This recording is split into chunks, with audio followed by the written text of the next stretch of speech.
on today's episode of Total Recall with Jasper and friends. But then a semi starts coming from the other direction. Absolutely. He's about to ram it. This girl is about to be quite literally split in half. Two tractors facing each other. Kevin's in one. He doesn't know how to operate it. Robbie gives him the skinny on how to operate it. Here's your clutch. Here's your gas. Because he hasn't been able to release. His release is dancing / gymnastics like a normal boy. He gets to cut loose. So sit back, relax. Screw it. It's the first episode. I'm so freaking excited. I hope you're like, woo, woo, woo. Let the beat rock.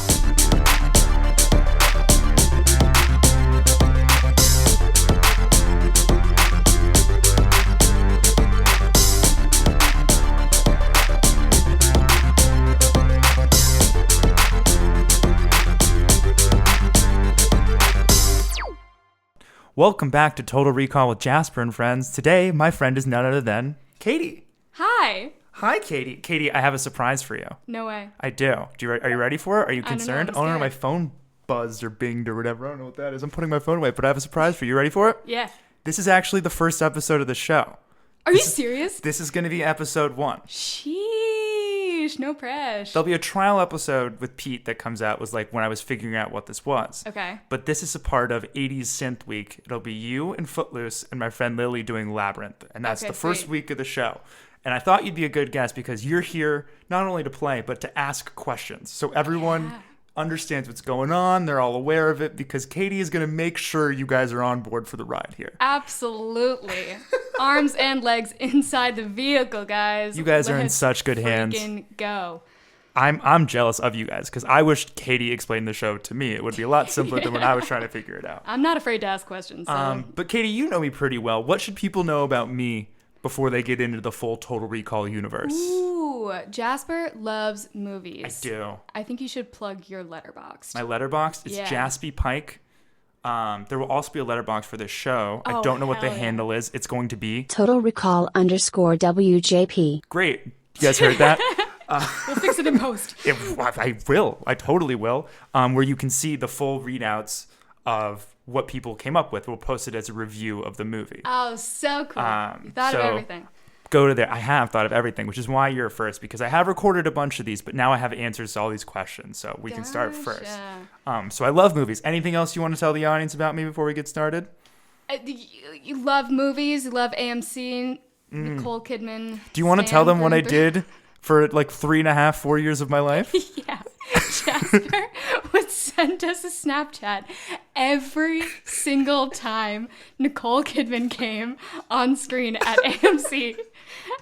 And it was like, what was it? The line? It was like... It was heartbreak feels good in a place like this. Heartbreak feels good in a place like this. And that would be the caption. He would send it wide. And I was like, I know Jasper's at the theaters right now. The distro list started with just you guys and then the boys' Snapchat group. But it grew towards the end of it to where I was sending a Snapchat to like 20 people.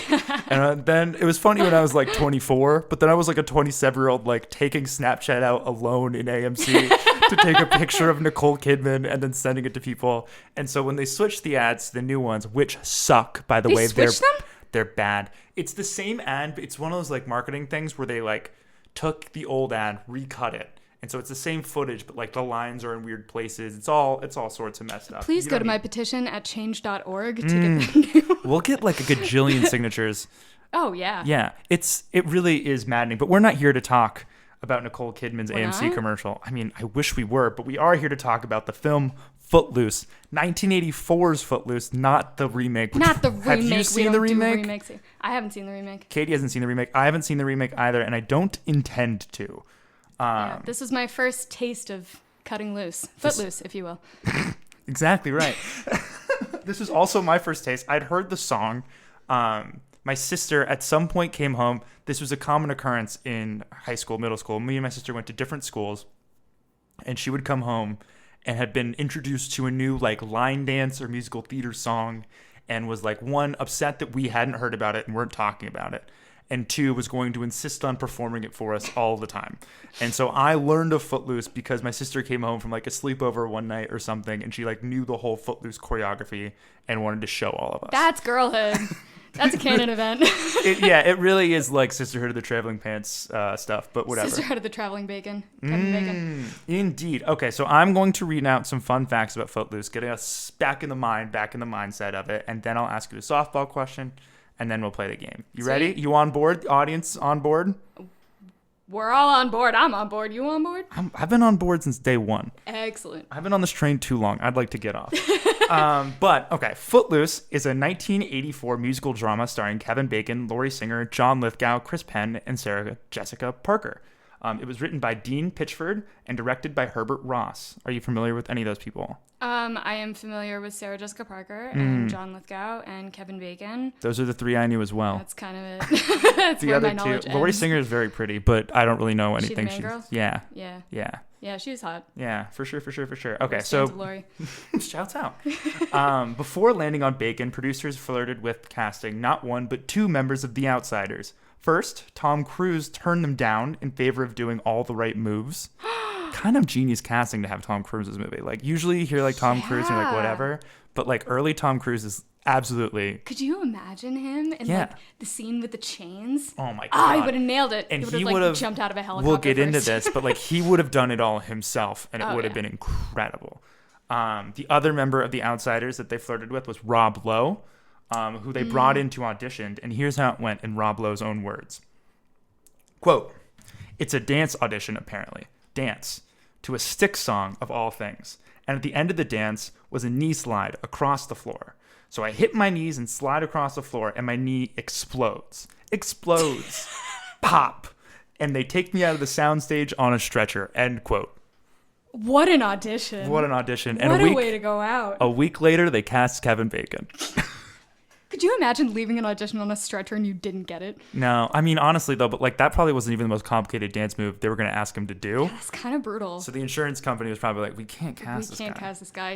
He's down a kneecap. We He's gotta down go a with kneecap. Kevin Bacon. I think Bacon's better than Lowe. I think Cruise would have been better than Bacon, but Lowe is worse than Bacon. And Correct. I've already, using Yeah. last names, confused myself, so I'm going to move on. Okay. So though Bacon does some of his own dancing in the film, he had a team of 4 stand-ins helping him out as well. 1 for stunts, 1 for dancing, and 2 for gymnastics, which we will talk about. Yeah. Because there is, however much gymnastics you think is in Footloose, quadruple it. There is so much gymnastics going on. High school gymnastics team. Okay. The movie is loosely inspired by the town of Elmore City, Oklahoma, which banned public dancing when it was incorporated in 1898. The rule itself was designed to curb heavy drinking, but it nonetheless stayed in effect for over 80 years. In advocating for the rule, a reverend said, quote, "No good has ever come from a dance. If you have a dance, somebody will crash it, and they'll be only looking for 2 things, women and booze. When boys and girls hold each other, they get sexually aroused. You can believe what you want, but one thing leads to another," end quote. So he seems like a super chill, super fun guy. Yeah. Yeah. I mean, This guy is super cool and super fun, and he was a real person. I can't believe that. So in I can, but I choose not to. That's the smart way to live. In 1980, high school sweethearts and junior class officers Leonard Coffey and Mary Ann Temple started the movement to change the rule in a student government meeting when Leonard dared to ask if they could turn their school's annual banquet into a prom. And that crazy, out of left field request made its way all the way up to the city's school board, who were deadlocked. 2 for, 2 against. And it took the courage of one named Raymond Lee, the school board president of Elmore City, Oklahoma, to break the tie. And when he cast his tie-breaking vote, he said, and I quote, "Let 'em dance." Hell yeah! Hell yeah. In this house, we stand Raymond Lee. So Huge fan. all this is to say, when Katie and I get into the plot of Footloose and you guys are thinking, this sounds outlandish, this sounds crazy, remember, this movie has one foot in reality. Its other foot, obviously. So sad. The other foot is loose. The other foot, close, is in the song. Oh! The song, of course, being Footloose by our main man, Kenny Loggins. The song was a smash hit when it came out alongside this movie, spending 3 weeks at number 1 from March 31st to April 14th, 1984. And it's to this day Loggins' only #1 record. Although, come on, Kenny. Break out another hit for us. Where's he been? What is he doing? He's not breaking out #1 records. Song still fucks. So Dude, here we go. The song absolutely fucks. And so it's interesting. This is not the only song from that year from a movie to chart in the Billboard Top 100. In fact, 1984 is the only year in history when all 5 Oscar nominees for Best Original Song chart in the Billboard's Top 100. They are in order of 4 nominees and then the winner. And you're not going to believe what doesn't win here. Oh, God. Against All Odds, parentheses, Take a Look at Me Now by Phil Collins. Take a look at me now. Hell yeah. For the viewers at home. For the viewers, for the listeners, For the viewers. sorry. This is a podcast. Let's hear it for the boys. Here for the boys. From this movie. Footloose by Kenny Loggins from this movie. Everybody cut. I'm doing the song justice, just so you know. I'm fist bumping. I'm so happy about what's happening. In 4th, this is the one that blows my mind. Ghostbusters by Ray Parker Jr. doesn't win the Oscar for Best Song. Are you kidding me? I'm not kidding you. It's right here. So what won? I'm so glad you asked. And it's hard to argue with this. It's I Just Called to Say I Love You by Stevie Wonder. Which is like one of the better songs ever made. You can't argue with it. No, you can't. But it's just like not a movie song. It's just a good song. Ghostbusters is a movie song. Ghostbusters is it's a theme song. It's a theme, yeah. Because like before then, we had no idea who we were gonna call. Right, exactly. We didn't know the phone number. We didn't know anything. It wasn't even in the yellow pages. It solved so many mysteries for everybody. Yeah. And then everyone was like, I know exactly who I'm gonna call. When there's trouble in the neighborhood. Do you think kids like should have called 911, but instead they like tried to call Ghostbusters? Oh, absolutely. Absolutely. Absolutely. I think you're 100% right about that. Okay. So let's wrap this up. Footloose was released on February 17th, 1984 and grossed $80 million at the box office. Sheesh. It also still maintains a regular presence at junior and senior proms around the globe. Oh, yeah. Okay. So now it is time for Katie's softball question. Katie, are you ready? Oh, God. What if it's a hardball? It's not. You might think it's a hardball, but again, there are no wrong answers. Okay, fair enough. Footloose famously takes place in a town that outlaws dancing. So my question for you, Katie, is this. How long would it take for you to get caught breaking the law in said town? And when you were eventually apprehended, what song would they catch you dancing to? 0.5 seconds. You're like the first one getting in trouble? Yeah. I'm fist bumping in a parking lot, Diet Coke in one hand, fries hanging out of my mouth. Okay, so you're not only dancing, you're eating. Oh, yeah. It's a full experience. Because I'm thinking of the scene where they're outside the diner. Oh, yeah. And she gets caught for the first time. Spoiler, by the way. Oh, we'll talk about it. We'll talk about it. We'll chat. We'll chat. We'll gab. But I want, like, 2 fries hanging out of my mouth, walrus style. Diet Coke in one hand, fist bumping. Now, Are just you the drinking song, the Diet Coke with the fries still in your mouth? 100%. That's impressive. Mix I and feel like match, the fries man. would fall out. Yeah, well, that's a skill issue. You never slurped down a Diet Coke and tried to chew food at the same time? Oh, no, I've done that, but usually all the food ends up going down or I make a huge mess. But I've never kept the walrus fry teeth while drinking a soda pop. Try everything once, twice if you like it, man. Okay. Oh, and what song? Oh, that's a good question. Does it have to be an 80s song? No, it's just like, if let's say right now you move to a town that outlawed dancing, like, and you were to get caught, what would be, it could be what most likely it would be, or like what's most embarrassing, like just take it wherever you want to take it. Oh God, it would probably be, the most embarrassing one, it would probably be like a High School Musical song. I'd be like teaching everybody the All in This Together dance or something, or. I mean, I feel like for people within a certain age group, you wouldn't need to teach it. Yeah, that's fair. Like, I know a decent portion of it. As everyone should. It's a required reading. This is America, baby. Yeah. High School I Musical. do think there's all, you know how we're like supposed to learn like the Pledge of Allegiance at school? Yeah. I think it should just be the choreography so we're all in this together. Kenny And Ortega then is our president. In gym class, it's the choreography for Get Your Head in the Game. Absolutely. Hey, you know what? That takes a lot of hand-eye coordination, though. It does. The thing about it is when you're in high school, or not in high school, when you're in like middle school and elementary school, you think those movies were like made in 2 days and no one was trying. And then as an adult, you're like, oh no, those kids were put through hell. Those kids. Have you ever seen those videos of like Kenny Ortega trying to like Not teach really. them. I've just Oh seen my like them God. doing like rehearsals, but I haven't seen Kenny. He ran those rehearsals like the Navy. Those kids were not getting out of there until they had it nailed down. It was fucking crazy. Kenny Ortega, much respect. I love you. Respect. If you're listening, which I know you are. Kenny loves the show. Yeah, famously. First episode. Hey, Kenny. What up, Ken? But yeah, I guess it would be a High School Musical song. Or there's a really good, like, kind of like boppy shimmy song by Ray called Worth It. Very good. You very sent me fun. that song. It's a really good one. It's like making pancakes in the morning and you're like bopping around in your pajamas. Flipping pancakes. That's all I really got. Perfect. Okay, so now we're going to transition into the game. I'm going to say the rules here. Okay. Katie obviously knows the rules. This is for the audience. We will have 30 minutes to recap Footloose, which we watched over a month ago.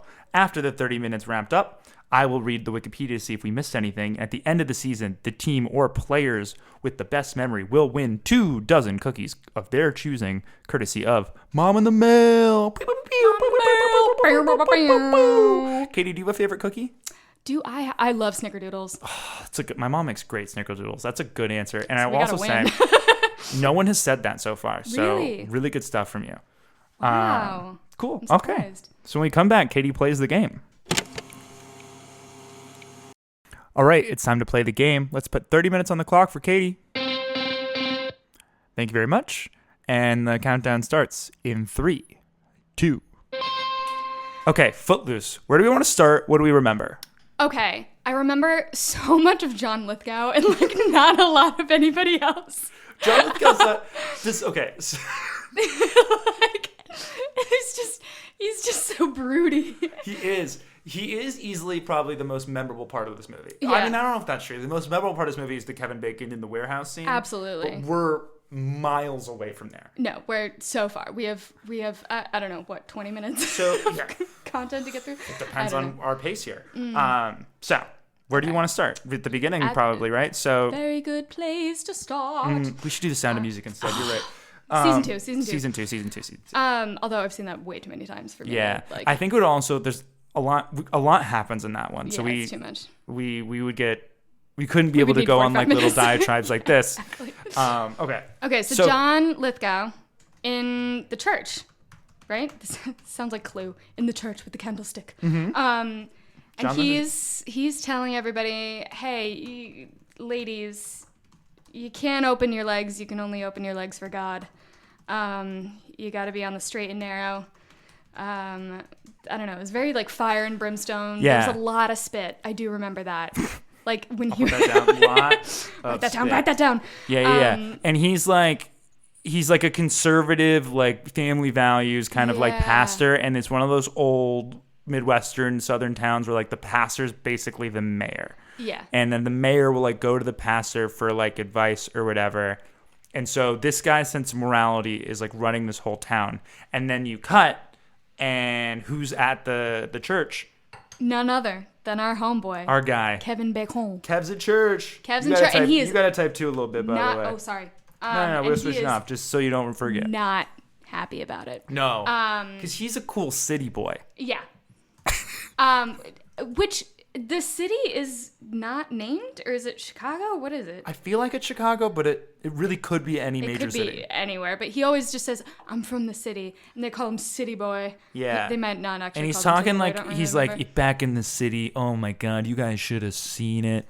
It was unbelievable because he's now in this small town with like his mom and him moved there with like her sister, her cousin. I think it's her brother. I think it's his uncle, aunt, and the two girls. Yeah, who are it's the like a whole cousins. family. It's a whole family. 2 little kids, not his age. Not his age at all. The aunt, he's living with his aunt and uncle who are like very conservative. They Mm-hmm. feed into the whole like John Lithgow philosophy of, you got to be religious. I remember after the church scene, they go to, I don't know whose house it is. It's the John Lithgow's house, I guess. I don't know. Something like that. Something like that. Oh, for the little like They're all, post-church party. Yeah, and they're all Okay. sitting on the porch.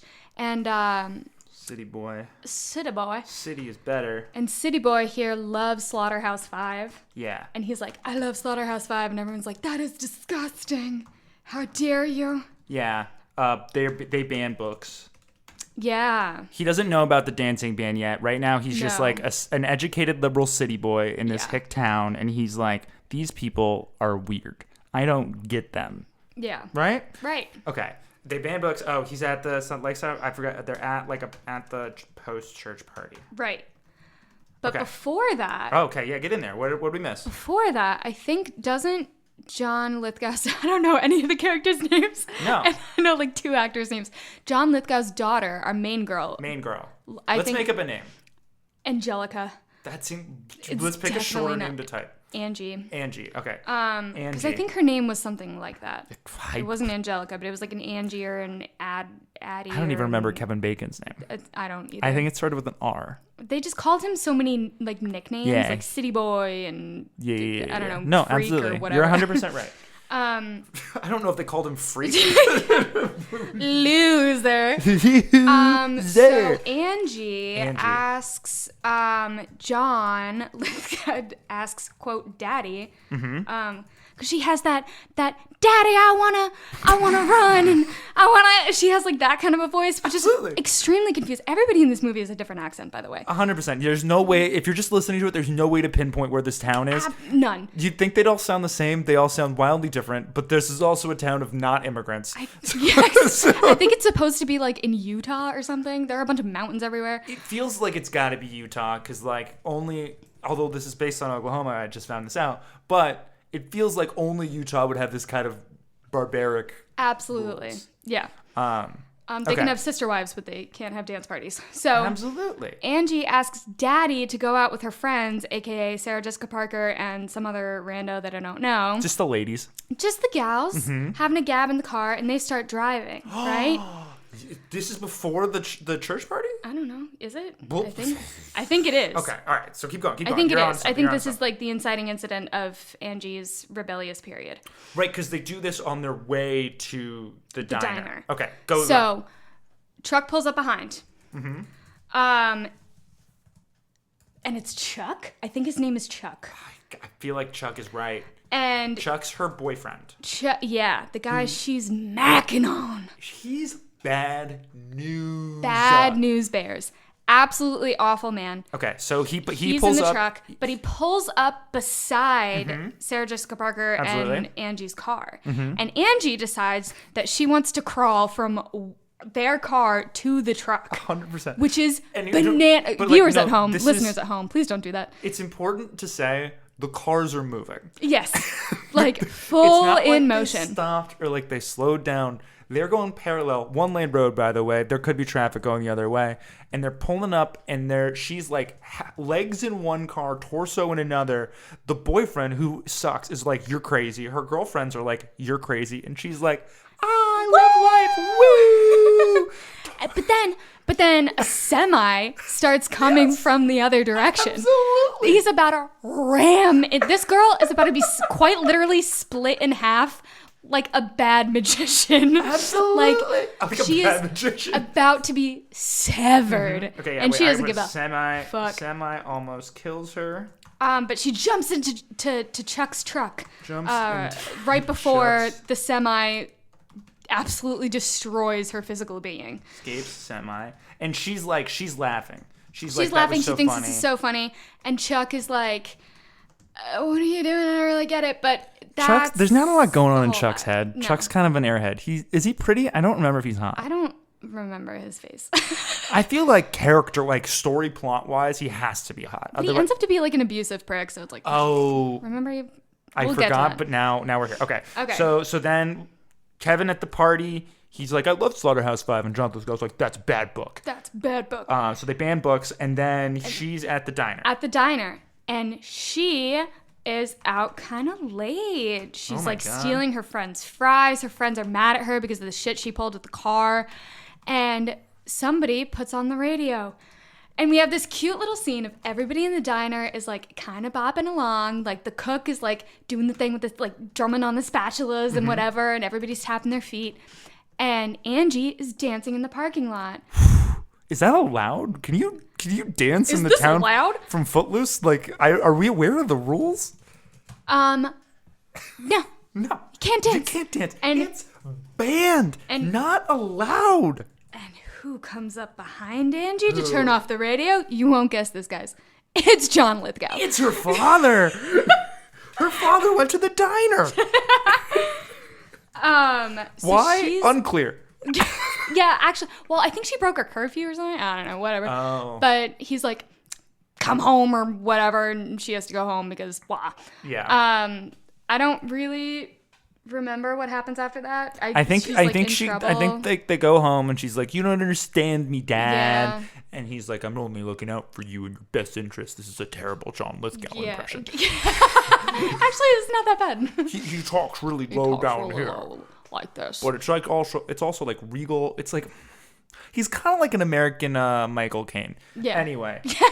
Yeah, he is. John Lithgow's like, I'm disappointed in you. And then I think we're first day of school.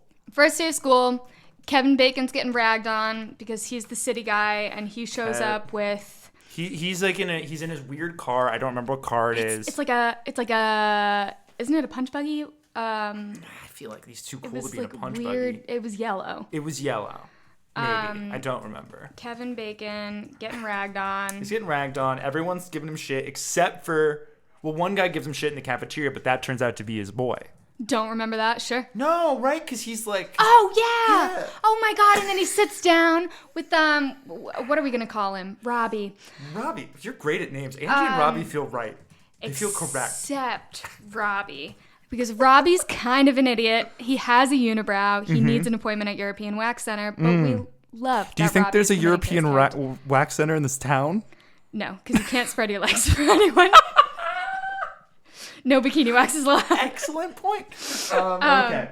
We are 10 minutes in and we should kind of get moving. Okay, so him and Robbie bond over the fact that, like, Kevin went to all these, like, cool places in Chicago. I'm assuming Chicago's the city. Yeah, I think Kev has, like, seen cool music. Yeah, and Robbie and dance. wants that life but doesn't have it. And so Robbie is like, I'm going to try and help you navigate this town.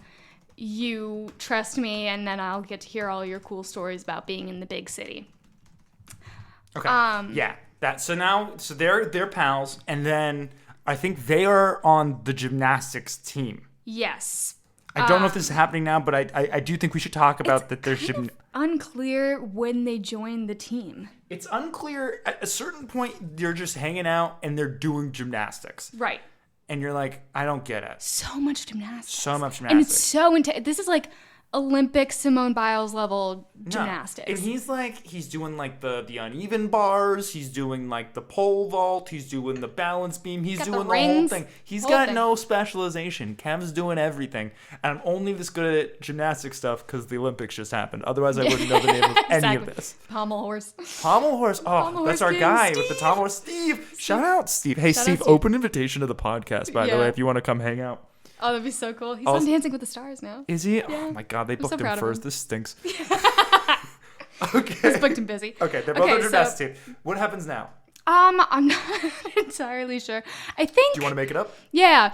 I feel good about that. Yeah. So what I think happens, at some point, Angie kind of makes a pass at Kevin. She's like, hey. She does one of those where she. Yeah, they do a little hey in the. They like interact in the hallway and they both kind of notice each other. And she's like, ooh, and he's like, ooh, and he's like, you want to hang out? And she's like, ew, gross. No, I don't like you. Yeah. You know how girls she plays hard do? to get. Angie's playing hard to get. Absolutely. But also making it known that she's available at the same time. Which is crazy because she's dating she's a Chuck. Chuck. She's smacking on Chuck. I'm not going to forget. Big point. So Chuck gets mad that Angie's like kind of trying to get with Kevin. Uh-huh. So there's a tractor duel. I think this is now, so I don't think we missed it. I think this we're right now, on. Right? Yeah, we're right on schedule. Because this is like first day of school. Him and Kevin and Robbie.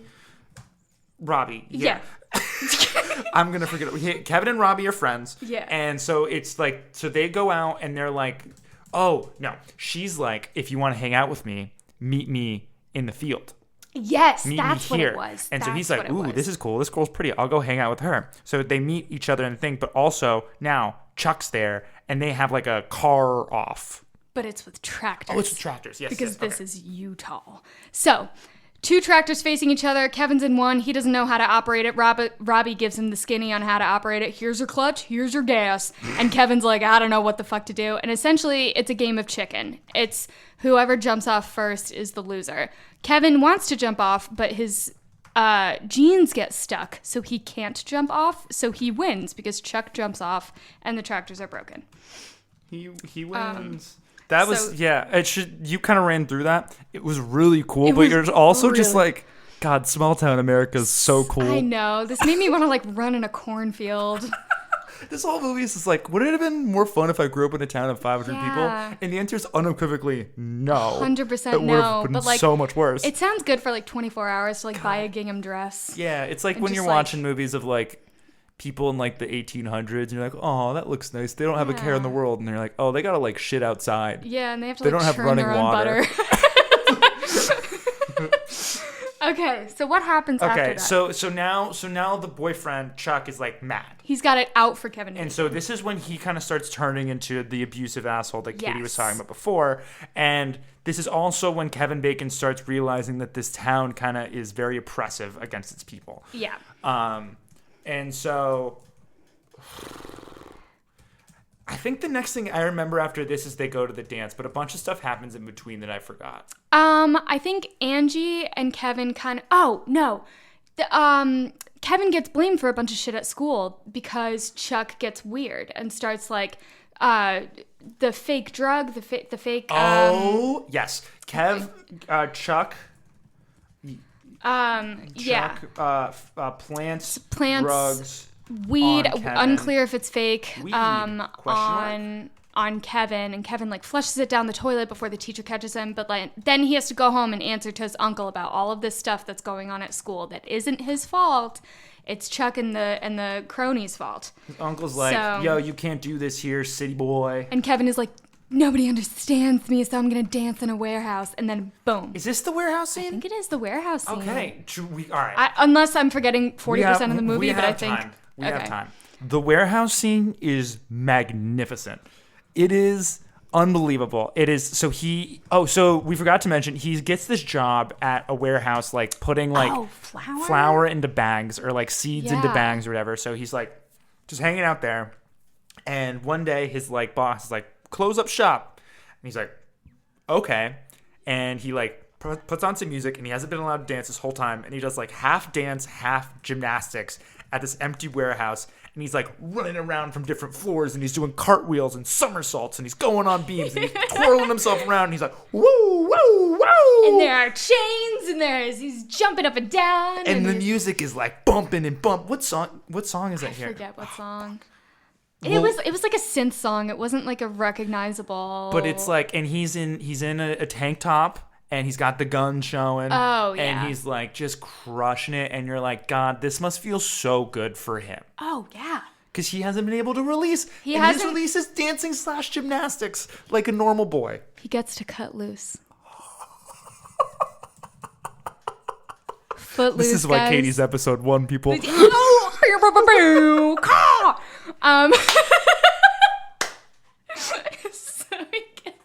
Okay, so he does the warehouse scene. It's also important to note the warehouse scene has no real impact on the plot at all. He just kind of does it. It's just kind of like we're going to have a stunt double, like do cartwheels for 45 minutes. It's also, this is a good point for bringing up the stunt double. It's so obvious when they cut between Kevin and the stunt double, because the Kevin stuff is like real close up. It's medium shots. You can see his face, and then it's super wide, and it's Kevin's back, and he's doing crazy dance moves, and then they cut to him like landing. Also, like Kevin Bacon's like kind of short, and I don't think his stunt double was. No, it's like, it's so clear that they like didn't hire like an action director to like do this well, so it's just very put together, but it kind of works in like the corniness of it. Yeah, it's very campy. Oh, absolutely. This whole movie is so campy. It's quite delightful.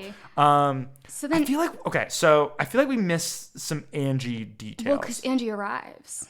Does she go see the? She comes to him in the warehouse, and she's like, "I want to show you something." God, and she that's shows romantic as fuck. Yeah. She's like, I understand that you're misunderstood. I'm misunderstood because Daddy won't let me. No, hey, confidence. Crush that accent. Daddy won't let me leave the house and after midnight, and I just want to be free with my friends. And I don't know. She has a really, really strange accent. This is. I don't think that's it, but I really liked the voice you just did. So Angie arrives and is like, I want to show you something. And she shows him all of like the banned books. Do you remember that? Like the little trailer with. It gets really serious after, and she's like, my dad, something happened with her family. Did her brother die? Her brother died. So the whole reason why they can't drink or smoke or party or dance in this town is because her brother died. This is when she tells him, right? Yeah. Her brother died in an accident. Somebody was driving drunk and her brother was in the car. I don't know if it was actually her brother who was driving or not, but the car goes over the edge of the bridge and everybody in the car dies. Super sad. Super, super sad. And this is like why John Lithgow has made it his personal mission. Exactly. So it was an accident, but nothing good can come of dancing. They were on their way home from a dance. So Kevin is like, we put that in. I didn't put that in there. That they were on their way home from a dance. Yes, I'm pretty sure. No, I think because he's like dancing is bad. Yeah. And Kev's like, you guys are missing out. When I was back in the city, again, I'm from the city. He's like, dancing was great. It's a way to express yourselves, meet new people, you hang out. Everybody should go dancing. In fact, me and you should go dancing sometime. This is what he says to the girl. Yeah. And so then him, Angie, Sarah Jessica Parker, and Robbie all go out. In the big city. Yeah, they take a ride out in Kevin's weird car to dance in Chicago. And this is when, so Sarah Jessica Parker and Robbie have been kind of eyeing each other all movie. Mm-hmm. And Sarah Jessica Parker, like any regular person would, goes to this dance place. She wants to dance. But Robbie, what does Robbie want to do? Shake a leg. Robbie can't dance. Poor he's boy. Nervous about He's too insecure. So he doesn't know he before. gets drunk. Drunk. And then fights. Sarah Jessica Parker gets up. She wants to dance. She wants to shake a leg. She wants to shimmy. Pre-Sex in the City. And she gets up. She starts dancing with a guy, but Robbie can't stand it. He can't stand seeing his woman being snatched away, even though he's not dancing. So then Robbie gets in a fight with the guy that Sarah Jessica Parker is dancing with, and they have to leave. So they all have to go home. And so they go home, and I think everyone's like, this is fun. This was a good night. But then Chuck finds out that Kevin took Angie dancing. And he's like, no, sir. Not on my watch. And this is when they're out in like another weird factory warehouse thing. And he like gets as close as I think you can get to like beating up your girlfriend on screen without it being like viscerally uncomfortable. Yeah. It's not like he's like punching her in the face, but he's like a hearty slap. It's slap, and it's like he's throwing her kind of against the car, and you're like, I didn't realize this guy was such bad news. And you're like, oh, wow. And it kind of crystallizes her whole character was like, oh, she's really rebelling. Right. She's picked the worst guy in the world to be with as like a fuck you to her dad. Because that was Chuck's only purpose. She didn't actually like him. Yeah. And then I remember her kicking in the headlights. Like she was like, she didn't take any shit. No, she fights. She's not sitting there helpless. Like she's like the whole movie. She's totally like an agent of her own. Yeah. And so now they're like, they break up or whatever. Right. They're like and upset. she's got a shiner.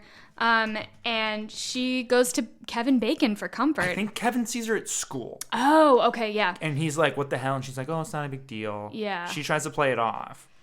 I think that, Kev sees her at school. He plays it down, or she plays it down. And he's like, you know what? This has got to stop. And he comes up with a plan. He's like, this town sucks. This is awful. Can't stand for this. He comes up with a plan to hold a dance at the school. Very prim and proper. Not at the school. Not at the school. Oh, that's right. It's at the factory. It's got to be outside of town. It's got to be outside of town. Okay. So they're going to skirt the rules about public dancing by holding the prom dance thing outside of town. And so he thinks this is fine. And so him and the girl and Chuck and everybody, they start planning it, and they get more people involved, and all these tertiary characters are in on this now. And all the kids are excited. But then John Lithgow finds out. And he is not happy. He's not happy. Not happy. Not happy. No. I quote that all the time. Yeah. It's one of my favorites. Not happy, Bob. Not happy, Bob. Not happy. Have you watched that movie recently? No. That scene in particular, once you've gotten into corporate America, is crazy funny. Because you're sitting there and you're like, this is exactly what it would be like if like Superman was working a desk job. And Superman was like, I just want to help out the little people. And the boss was like, what about our shareholders, Bob?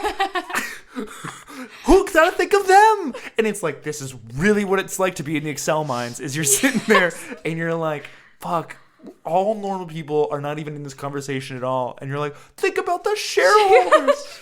And then, man, I love The Incredibles. Think about the money. Oh, that would be a great one. I've seen it too many times. The thing about that, so true story. We have plenty of time, so I'm kind of wasting time here. The thing about The Incredibles is, in Spanish class, in 8th and 9th grade, my teacher, Mrs. Sanchez, or Senora Sanchez, would put on, when we finished our lesson, but class was over, would put on the first 15 minutes of The Incredibles in Spanish.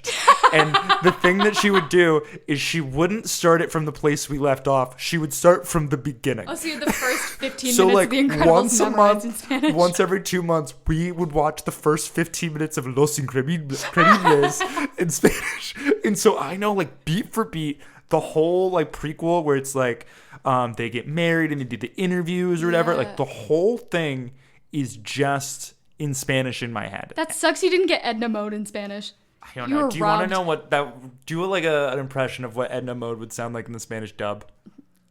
Edna Moda? Edna Moda! Oh, Edna Moda? Okay, all right. So we're getting back. Okay, so John Dance has got to be at the Flower Factory. Yeah. And it was his boss, right, who tipped him off? Yeah, his boss at the factory is like, he was like, hey, here's how you can get around the rules, kind of. Oh, no. Okay, so the boss is tipping off Kevin. Yeah. I remember him being like, the factory isn't technically on the property of whatever fuck town they're in. I don't know where they are. Footloose town. The town of the Footloose. So Kevin comes up with a plan to propose to the board. Mm-hmm. School board. Actually, I think it's not the school board. It's the city town. So this is the difference in the town, in the real one and the fake one, is that the real one is just a school board, but in this thing, it's the town. Yeah, because it's an actual law. And so he goes to the No, we have a montage first.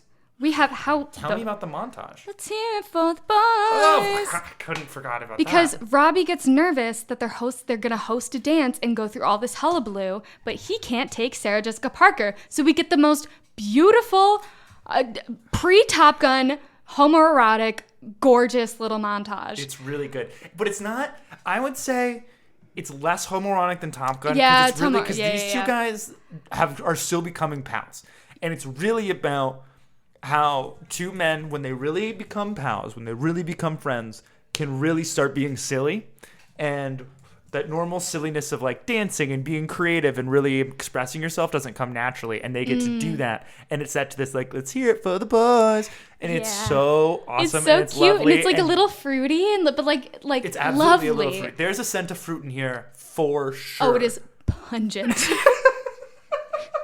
It is. I would say it's more of an odor. It is everywhere. Is odor worse than scent? So it's like odor is more. Oh, is no. More smelling? I guess pungent is the better word. I wouldn't say odor, but like I think it is. Like odor indicates like a stronger scent. Yes, okay. In my mind, I don't know. I think you're right. But like, I think it's lovely. I think they should make more movies like this where men get to express their femininity. Anyway, absolutely. that's a separate podcast. One. It can be this one too. We have 3 minutes left. Okay, so Kev teaches Robbie to dance. Robbie crushes it. Yeah, nails it. He's the Takes best him a dancer while, ever. But he finally, can take Sarah Jessica Parker to the dance. Yes. Which crazy that he's on the Gymnastics team and he can't dance, by the way. Really excellent point. Like, unbelievably good point. He's coordinated, and they made it seem like he had no sense of rhythm. You have to have rhythm to be on a pommel horse. You save a horse, ride a cowboy. Shout out, Steve. All right, okay. So everyone's got dates. Everyone's excited for the dance. Kevin, Robbie, and everybody have got the whole school kind of on their side. Yeah. So the city has a meeting, and they've got all the stuffy old folks up at the top, right? And they're like, these kids, they're so dumb. You can't dance, you good for nothing fucking kids. And they didn't say fucking, it's PG. Yeah. And then, does Kevin make a speech? No. John Lithgow's wife gets involved. We missed a little point in the middle. We've neglected the mom. The mom has been a part of this. The mom has been like a champion for let these kids have fun, get over the death of your son kind of like a little bit, and stop living in the past. Let's find a new way forward where you can be there for your daughter and stop acting like her oppressor. So... Well said. Thank you. So there's this whole scene in the church somewhere in the middle of the movie, I don't actually know, where she like confronts him about this. But she says at the city council meeting, let the boy speak. Or something to that effect. Because they didn't... It's Lithgow. They didn't want to let him speak. Yeah, town initially is like, Kev can't speak. He's just a kid. And then mom is like, let him speak. And he makes a beautiful speech where he does a bunch of references from the Bible. Does a bunch of references from the Bible. Blah, blah, blah, blah. They end up voting yes. Yes. That they can have the dance. Dance is on. And 1 minute left. Or 50 seconds. Really, the dance is just, it's a montage of... Oh, everybody's like really boring in the beginning, and then there's like a fight with Chuck and his cronies. People are boring. Chuck shows up. Chuck shows up. And then Kev's like, get lost. They beat him up. Him and Robbie beat him up. But then everybody starts to dance. Everybody people cut dance loose. bad. Then they dance good. And then we get a scene at the very, very end with John Lithgow and his wife watching from afar at the dance, and they get a little smooch at the end, and John Lithgow learns to let go. It's a story about dancing. It's a story about love. It's a story about friendship. It's a story that's a little queer. I love it. I give it 5 stars.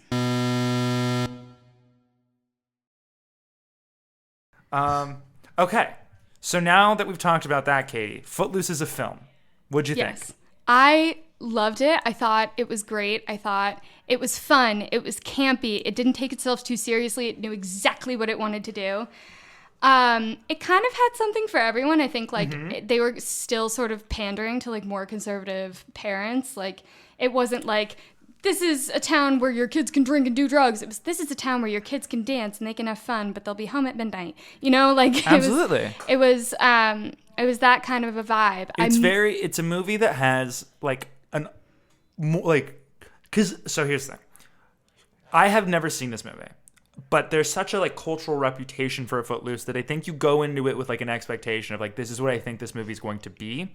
And the thing that I was most shocked by was how much empathy the movie had for the older people. Yeah, and like absolutely. They had really done a lot of work in like, why does John Lithgow feel this way? Why does the mom feel this way? Why does Kevin Bacon's mom feel this way? And really, like at the end, you think you'd be so happy for the kids, but the kids have kind of reached their emotional climax like 20 minutes earlier with the like montage and the student council thing. The emotional climax at the end is the John Lithgow thing, like learning to like forget the death of it, not forget, but like move past the death of his son. And it really is more impactful than like you were expecting in a movie that you thought was about the town that like banned dancing. Right, and that is the real heart of this movie. Absolutely. Is like John Lithgow, Angie, the John Lithgow's wife, like them as a family unit coming together. That's really what the movie's about. Mm-hmm. Because like Angie thinks that the only way. Did we forget the shit about college?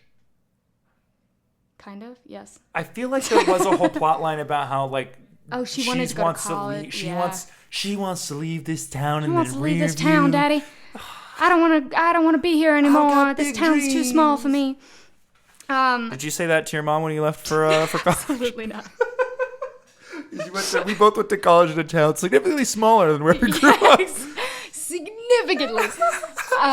Go Phoenix. But like, yeah, but that was the real heart of this movie. It was like Angie realized that she didn't need to rebel in order to like find her agency. Absolutely. She just needed to be her own person, stand up for what she believes in. Yeah. Not necessarily rebel against everything. And she needed to like reconnect with her dad. Absolutely, yeah. Because like the movie, there's all these scenes where like her and her dad are like mad at each other and really testing each other. Like he's gone full on like you can't dance, like music is bad, sex is bad, drugs are bad. And she's gone full in like, I'm dating the worst guy in the town. Yeah. I'm jumping out of cars. I'm hanging out with the crazy new guy in town.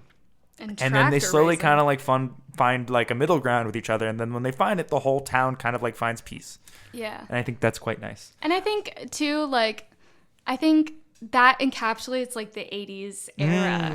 Absolutely. This movie's very 80s. Very 80s. And I the think music is delightfully 80s. They should make more movies like it, I think. 100%. Honestly. They should make more movies that are like, if you read it on paper, it's stupid. Yeah. Because I think the problem a lot of times now is that like people think that if you made a movie like Footloose, people would dismiss it. When actually I think the like simplicity of it and the silliness of it like allows you to be like, oh, it's a movie. Yeah. You know, like I don't need to like care too much that the boyfriend's kind of an abusive prick. Like he's not a real person. Right. Whereas like when you try to do like a very realistic plot and give everybody like these grounded backstories, the whole thing kind of you have to take it seriously, so you can't have fun. But this movie's quite fun. It's so fun. All right, Katie, are you ready to find out the actual plot of Footloose? I am. Okay, are you nervous? How do you think you did? I think we got like 75% of it. Okay. All right. I'm going to make this a little bigger. Okay. Chicago native Ren McCormick. Ren? His name is Ren? His name is Ren. Jesus. And his mother, Ethel, moved to the small town of Beaumont Okay. to live with Ren's aunt and uncle. Gotcha. We got that. While attending church, he meets Reverend Shaw Moore, that's John Lithgow, and his wife, V, and their daughter, Ariel. Ariel! Not Angie, Ariel. Oh, I think that's pretty close. Ariel! Is this pre-Little Mermaid or post-Little Mermaid? This is pre-Little Mermaid. Okay, Mermaid so was 98? Yeah, I don't know. Or 90... It's definitely 90s. Yeah. Or no, I think it was 80s. Sorry. No, never mind. Doesn't We'll look matter. it up. This is still pre-Little Mermaid, though. Yeah, whatever. I'll put it in my little postscript. Ariel rebels against her father's strict religious nature and behaves recklessly. At school, so we skipped a whole bunch of stuff. So we've already skipped to school. So they skipped the tractor, they skipped Slaughterhouse-5 right at school. So at school, Ren befriends Willard. Not Robbie. Chuck, Willard Hewitt. He soon learns that the town council has banned dancing and rock music within the town boundary. Okay. Ren soon falls for Ariel, angering her boyfriend, Chuck. We got Chuck. Hell yeah.